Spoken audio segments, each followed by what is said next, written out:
As we continue our journey through Islamic history and doctrine, the goal is still to analyze whether the actions of ISIS are in fact Islamic. So far, we know that in the very least, the connections between their actions and their way of life, which is really a culture of death, are in fact heavily influenced by the life of Muhammad and the early Islamic era. But today we get our hands a little more sticky.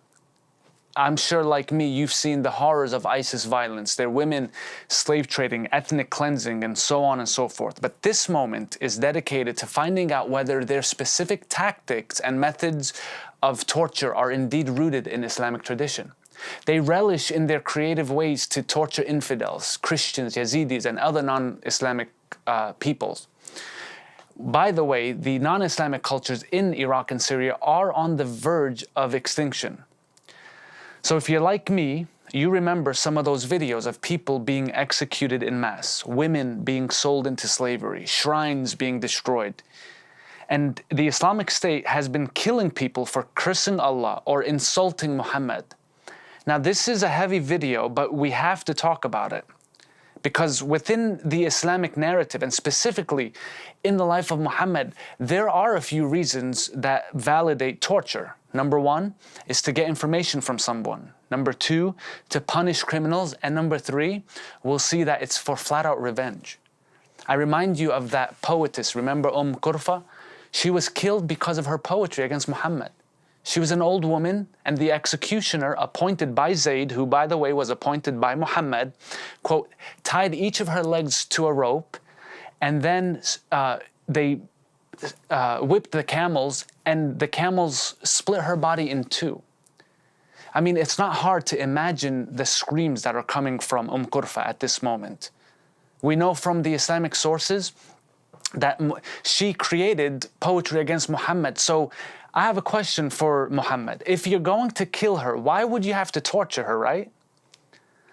Surah 5:33 says this: those who wage war against Allah and His Messenger and strive to spread corruption in the land should be punished by death, by crucifixion, or have the amputation of an alternative hand and foot, or just get rid of them, banish them from the land. This was intended, according to this verse, to be a disgrace for them. So they would live the rest of their lives with a symbol of disgrace. And then not to mention the punishment in the hereafter. Now let's be real, okay?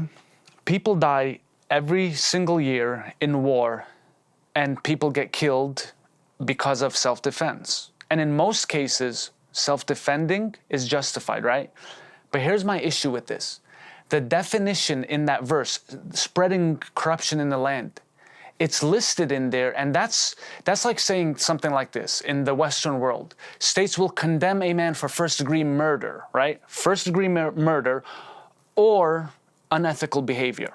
Well, we know what first-degree murder is, but who's to define what unethical means, or in this case, corruption? The meaning is simply too broad, and the Islamic State knows this.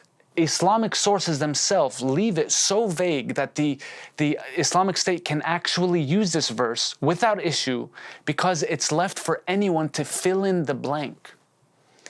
However, like we did before in the other videos, remember WWJD? Well, again, WWMD. What would Muhammad do? Thankfully, At-Tabari, Ibn Ishaq, Al-Bukhari are very informed on what Muhammad did. So here's what the respected Muslim historians and scholars said. Bukhari's book of Jihad tells us the context of why this verse came down. So listen to this. Surah 5 verse 33, okay? There were Arab tribesmen who visited Muhammad, and at some point they converted to Islam. Somewhere in that mix they got very sick, and Muhammad told them to follow a shepherd outside of the city, and he offered them as a solution for their sickness an old wives' tale. I'm not making this up, by the way. He told them to drink the milk and the urine of a camel, and you'll feel better.